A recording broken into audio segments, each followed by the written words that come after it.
오늘은 6월 17일 수요일 아침입니다. 나눌 말씀은 잠언 21장 13절과 14절 말씀입니다. 귀를 막고 가난한 자가 부르짖는 소리를 듣지 아니하면 자기가 부르짖을 때에도 들을 자가 없으리라. 은밀한 선물은 노를 쉬게 하고 품 안의 뇌물은 맹렬한 분을 그치게 하느니라. 우리가 일상에서 접하는 단어 가운데 선택적이라는 단어가 들어간 표현들이 많습니다. 선택적 분노, 선택적 정의, 선택적 비판 등 여러 가지가 있습니다. 선택적이란 단어는 모든 것들의 일관된 기준을 적용시키는 것이 아니라 내 필요에 따라서 혹은 나의 해석이나 주관에 따라서 기준을 다르게 적용시킬 때 사용합니다. 오늘 말씀에는 악인이 얼마나 선택적으로 행동하는지를 잘 보여주고 있습니다. 먼저는 가난한 사람을 향한 악인의 태도입니다. 가난한 사람이 부르짖고 있습니다. 왜 부르짖을까요? 1990년에 부산 낙동강변 근처에서 살인사건이 발생했습니다.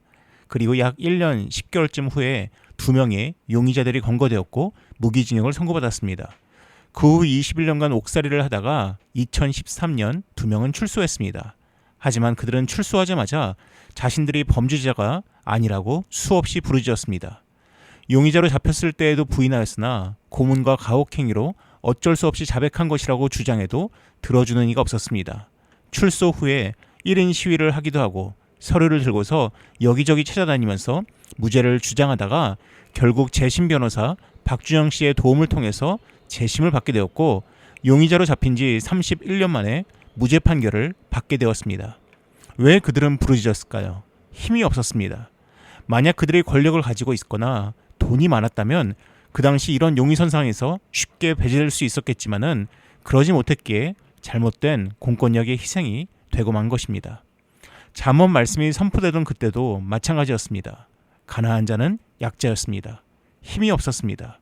그들이 그냥 말하면 들어주지 않았습니다. 힘있게 소리를 내서 부르짖어야 사람들이 반응할까 말까였습니다. 그런데 악인은 귀를 막아버리고 외면합니다. 그렇다면 악인은 모든 사람들의 말을 이처럼 외면할까요? 자신에게 이득이 되는 소리에는 귀를 기울입니다. 바로 자신에게 은밀한 선물, 즉 뇌물을 줄 수 있는 사람들입니다. 그 뇌물은 악인의 분노를 가라앉힐 정도로 힘이 있습니다. 악인의 선택적 호의를 잘 보여주고 있습니다. 가난한 사람을 향해서는 귀를 막아버리고 무시하지만 자신에게 뇌물을 주는 사람을 향해서는 자신의 분노까지도 억제하는 모습을 보여주고 있습니다. 그렇다면 성경은 우리에게 보편적인 호의를 말씀하고 있을까요? 사실 그렇지 않습니다. 신명기에 이러한 말씀이 있습니다. 내가 내 감람나무를 떤 후에 그 가지를 다시 살피지 말고 그 남은 것은 객과 고아와 과부를 위하여 남겨두며 내가 내 포도원에 포도를 딴 후에 그 남은 것을 다시 따지 말고 객과 고아와 과부를 위하여 남겨두라. 객과 고아 그리고 과부 모두 그 당시 사회적 약자였습니다. 하나님은 그 약자들을 위해서 추수할 때에 거둔 후에 남은 것이 있으면 남겨두라고 하십니다.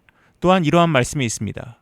객이나 고아나 과부의 송사를 억울하게 하는 자는 저주를 받을 것이라 할 것이요 모든 백성은 아멘 할지니라. 재판관이 당연히 공정한 재판을 해야겠지만 특별히 객이나 고아나 과부와 같은 약한 자의 재판을 억울하게 하면 저주를 받는다라고 하십니다. 이처럼 우리는 모두를 사랑해야겠지만은 약자를 더욱 배려해야 합니다. 모든 재판을 공정하게 다스려야겠지만은 약자에 대해서는 더욱 공정하도록 애써야 합니다. 종종 우리가 이처럼 가지지 못한 자, 힘이 없는 자, 약자들을 신경 쓰지 않는 이유 혹은 신경 쓰지 못하는 이유는 그들을 통해서 내가 얻을 수 있는 것이 없어서 그럴 수도 있습니다. 하지만 주님은 분명히 지극히 작은 자 하나에게 한 것이 곧 내게 한 것이라고 말씀하셨습니다. 무언가를 얻기 위해서가 아니라 주님이라 생각하고 긍휼함을 베풀어야 합니다. 더불어서 나는 저런 모습을 가질 리가 없어라는 우월감에 빠져 있어서 약자에 대한 배려를 잊을 수도 있습니다. 그런데 13절 후반부에서 분명히 이렇게 말씀하고 있습니다. 자기가 부르짖을 때에도 들을 자가 없으리라. 네, 그렇습니다. 어느 누구도 내가 약자의 모습에 처하지 않을 거라는 보장이 없습니다. 누구나 다른 이에게 도움을 청해야 하는 순간이 올 수 있다는 것입니다.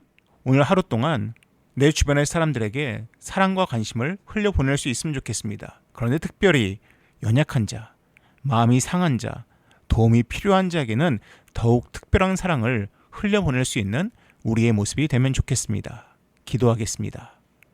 사랑이 많으신 하나님 아버지, 하나님, 나에게 유익이 있을 때만 혹은 나에게 필요가 있을 때만 사람들에게 관심을 가지고 그 사람들의 이야기를 들어주는 자들이 아니라 우리가 모두를 사랑하되 특별히 하나님 객과 고아와 과부처럼 내 주변의 연약한 자, 상처 입은 자 혹은 도움이 필요한 자들을 향해서 기꺼이 손을 내밀고 그들을 보듬어 줄 수 있는 우리가 되게 하여 주시옵소서.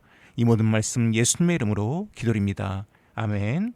여러분 기도하실 때 참으로 여러분들 주변에 있는 그 연약한 자를 볼 수 있고 또한 그들에게 사랑을 흘려보낼 수 있는 마음을 달라고 함께 기도하시기 바랍니다.